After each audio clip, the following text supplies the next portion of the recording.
Le chapitre 4 a décrit la gloire de Sion comme centre du royaume de Dieu, à la fin des temps et annoncé le rétablissement de la royauté dans la famille de David, mais il n'a pas expliqué comment ce rétablissement s'opérera. Le prophète va nous le dire maintenant, au temps du plus profond abaissement d'Israël sortira de l'insignifiante bourgade de Bethléem un roi divin, qui donnera à Israël la paix et la victoire sur ses ennemis et qui fera de ce peuple une source de bénédiction pour tous les autres. Verset 1. La double origine du libérateur d'Israël, c'est de l'obscur Bethléem qu'il naîtra, mais son existence n'en plonge pas moins ses racines jusque dans l'éternité. Et toi? Ce brusque début correspond à celui de la strophe précédente, Michée 4.8.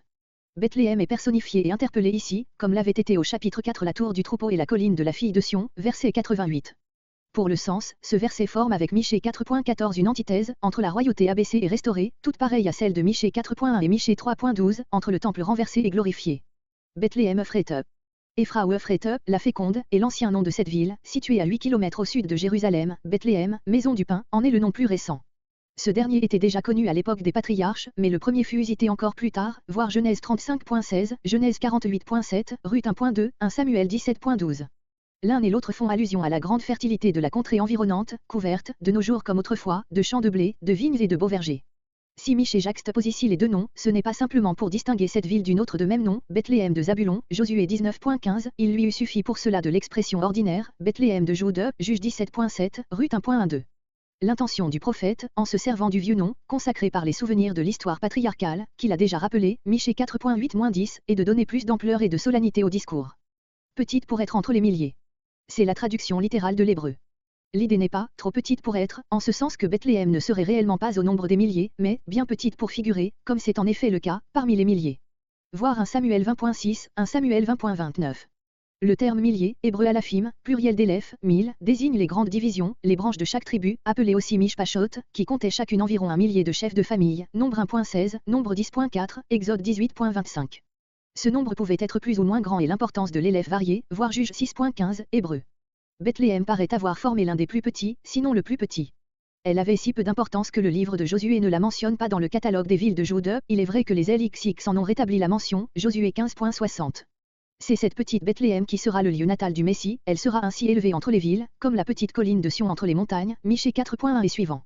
Le Messie devant être un nouveau David et rétablir en Sion la glorieuse domination de son ancêtre, Osée 3.5, Michée 4.8, c'est de Bethléem qu'il doit sortir comme lui, comparé Ésaïe 11.1 où le Messie est, comme David, un rejeton du tronc d'Isaïe, père de ce roi. Cette intention de rapprocher le Messie de son type historique, David, se remarque jusque dans les moindres détails du tableau ici tracé, ainsi dans ce mot, me, li, pour moi, qui se retrouve deux fois dans la scène de l'élection de David, 1 Samuel 16.1, 1 Samuel 16.3, je me suis choisi pour roi un de ses frères. Tu oindras pour moi celui que je te dirai. Les mots sortira pour moi, c'est l'Éternel qui parle, signifie que l'apparition du Messie est destinée à accomplir les desseins de Dieu. Cette pensée garantit la réalisation des promesses qui le concernent. Dieu y est, pour ainsi parler, intéressé. Le terme sortir de désigne clairement la naissance du Messie comme devant avoir lieu à Bethléem, ainsi que les Juifs l'ont toujours reconnu jusqu'à l'époque de Jésus-Christ, voir Matthieu 2.5 et Jean 7.42. Les rabbins n'ont contesté ce sens que depuis Jésus-Christ et dans le but d'enlever au christianisme la preuve qu'il tirait de la naissance de Jésus à Bethléem en faveur de sa dignité messianique. Ils ont prétendu que ce passage annonçait simplement que le Messie devait sortir de la famille de David. Mais pourquoi le prophète insisterait-il dans ce cas si expressément sur la localité de Bethléem, puisque, depuis des siècles et pendant toute la période qui sépare David du Messie, la famille de David n'a plus habité à Bethléem, mais à Jérusalem. Pourquoi surtout appuierait-il comme il le fait sur sa petitesse, circonstance qui n'aurait aucun intérêt, si le Messie n'en devait pas sortir directement? Michée voit en esprit le grand prince de l'avenir sortant non de Sion, la citadelle royale de Jérusalem, mais de la pauvre bourgade où le premier David avait été appelé par l'Éternel à quitter son troupeau pour monter sur le trône. C'est un trait de ressemblance avec son grand ancêtre. Mais le fait qu'il naît à Bethléem et non à Jérusalem, suppose que, lors de son apparition, la famille royale sera revenue à l'état de pauvreté et d'obscurité qui était autrefois le sien à Bethléem. Le terme peu usuel de dominateur, Mashal, employé ici pour désigner le roi futur, rappelle intentionnellement celui de domination, même Shala, dans Michée 4.8, les mots « sortira de toi » rappellent ceci, « reviendra jusqu'à toi » dans le même verset du chapitre 4, et le titre de dominateur d'Israël est opposé à celui de juge d'Israël, Michée 7.14. La gloire et la grandeur divine du premier contrastent avec les humiliations du second. La fin du verset, et dont l'origine est dès les temps anciens, dès les jours éternels, a été interprétée de bien des manières. L'origine, proprement l'issue, la sortie. Ce terme rappelle le verbe sortira dans la phrase précédente. Il y a en hébreu le pluriel, les issues, les origines. Mais ce pluriel ne renferme pas l'idée de plusieurs origines, il exprime simplement la notion abstraite de provenance. Les interprètes juifs et les rationalistes refusent de voir dans les mots suivants l'indication d'une origine divine du Messie, ces mots exprimeraient seulement l'idée de la haute antiquité de la famille de David, dont la généalogie, en effet, peut être poursuivie jusqu'à Pérez, fils de Jude, Ruth 4.18. Sans doute, le mot Olem, éternité, se prend parfois dans le sens de longue durée ou de haute antiquité, Michée 7.14, comparé verset 20. Mais ce sens serait ici bien insignifiant. En quoi la famille de David se distinguerait-elle sous ce rapport des autres familles israélites, qui toutes sont également issues d'Abraham et dont la plupart possédaient leur arbre généalogique parfaitement en règle?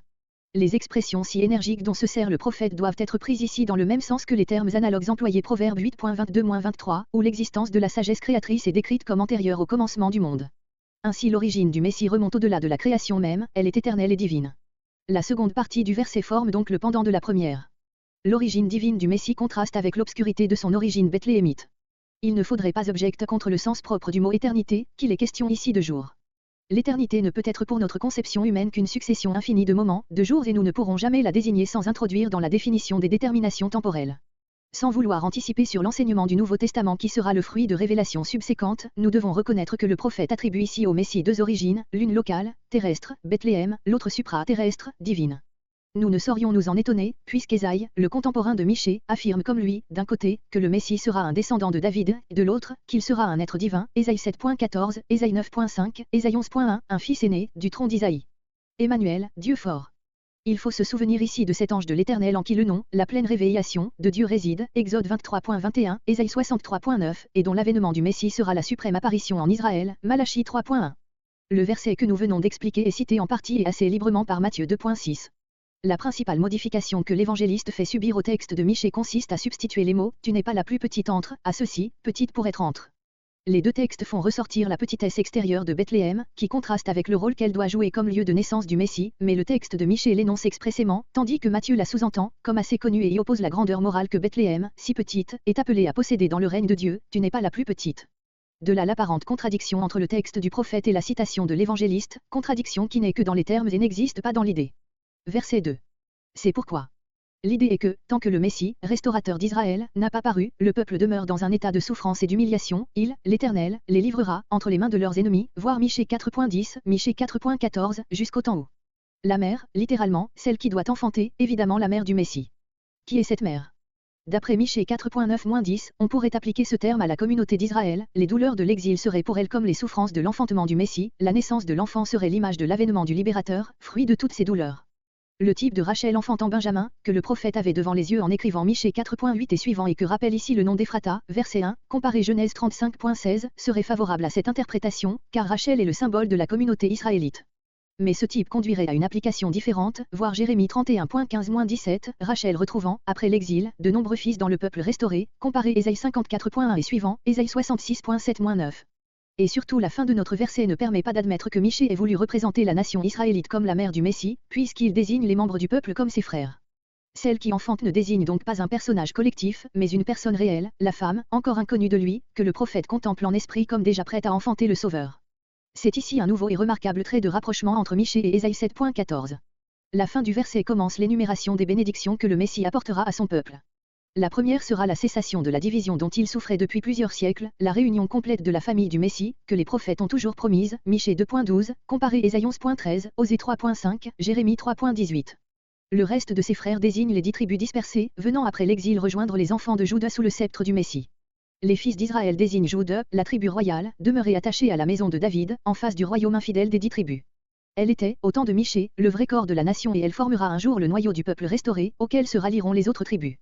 Ainsi se réalisera en la personne du Messie le type offert par David, son aïeul, quand, après avoir régné sur Juda seulement, il vit toutes les tribus d'Israël se joindre à lui et le reconnaître pour roi, en lui disant « Nous sommes tes os et ta chair » de Samuel 5.1.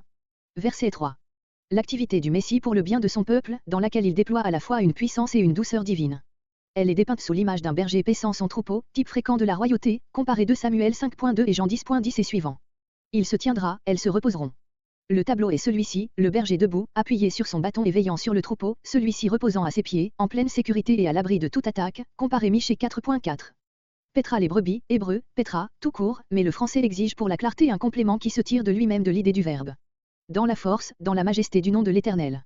Il est revêtu de la force divine pour défendre son troupeau contre l'osé voleur, comparer l'esprit de force, Ésaïe 11.2, plus que cela, il est tellement uni à Dieu que la plénitude de la puissance et de la majesté divine resplendit en lui, le nom même de Dieu lui appartient, Dieu fort, Ésaïe 9.5, comparé Exode 23.21, mon nom est en lui. Tout cela dépasse ce qu'on pourrait dire d'un roi terrestre. Car il sera grand jusqu'au bout de la terre.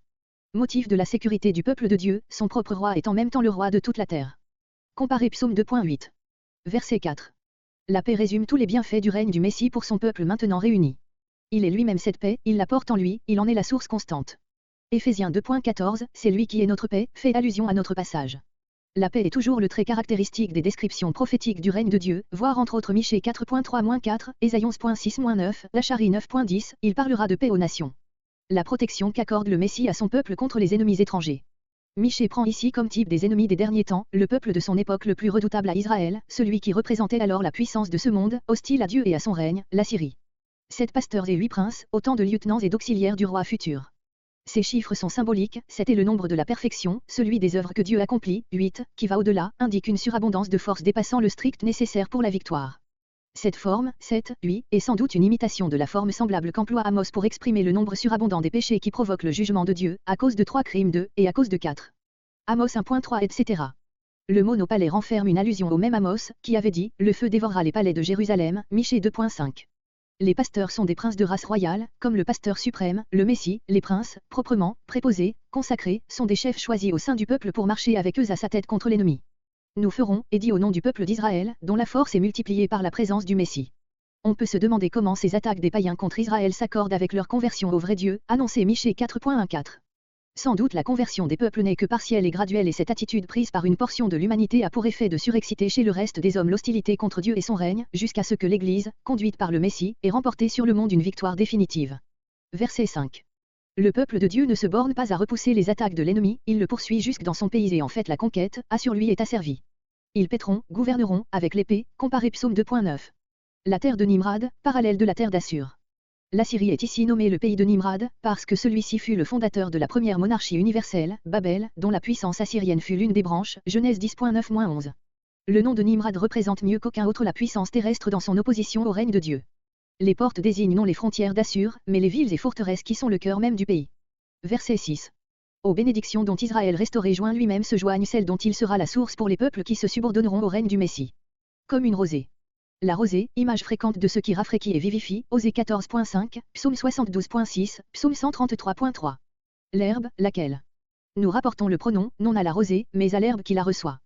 Le gazon flétri, avide d'humidité, image de ce qu'est l'humanité privée de la grâce divine, n'a rien à attendre de l'homme, c'est directement d'en haut, de Jéhovah, que lui vient la rosée vivifiante. Verset 7. S'il est une source de bénédiction pour ceux qui acceptent sa suprématie spirituelle, Israël doit être une puissance de destruction pour ceux qui la repoussent. Sous le premier aspect, il est comparé à une rosée, sous le second, à un lion, type de la force d'extermination. Verset 8. Les ennemis d'Israël le sont aussi de Dieu. De là l'appel à l'intervention de la puissance divine elle-même. Comparez Ésaïe 26.11. Verset 9. Verset 9 à 14. Israël ne pourra jouer ce rôle parmi les peuples qu'à la condition d'être lui-même pur de tout, ce qui attire la colère divine. Aussi l'Éternel annonce-t-il qu'il va détruire dans son sein ce qui provoque sa jalousie, les objets dans lesquels il a placé jusqu'ici une confiance charnelle, chevaux, chars de guerre, forteresses, versets 9 et 10, idolâtrie, versets entre 11 et 12, le verset 13 reprend et résume ce qui précède. Le verset 14 clôt le morceau en annonçant le triomphe définitif de Jéhovah sur tous ses ennemis. Comparez le verset 9 et Ésaïe 2.7, Ésaïe 31.1.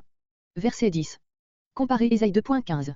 L'Éternel sera désormais la forteresse de son peuple, Zacharie 9.8, comparez Ésaïe 26.1. Verset 11. Versets entre 11 et 12. Les deux manifestations du paganisme que l'Ancien Testament condamne si souvent, la divination, verset 11, et les idoles, verset 12. Comparez Ésaïe 2.6, Ésaïe 2.8, Ésaïe 17.7, Jérémie 27.9. Verset 13. Reproduction des deux catégories d'objets dans lesquels Israël a placé une coupable confiance. Tes Astartés, les statues d'Astarté, la Vénus phénicienne, ou les arbres qui lui étaient consacrés, Ésaïe 1.29, Ésaïe 17.8. Tes villes, ici spécialement les villes fortes. Verset 14. Ne rencontrant plus d'obstacles dans l'état moral de son peuple, l'Éternel pourra tourner sa colère contre les nations encore rebelles et exercer sur elles un jugement sévère et définitif, en sorte que rien ne trouble plus la paix et l'harmonie de son règne universel.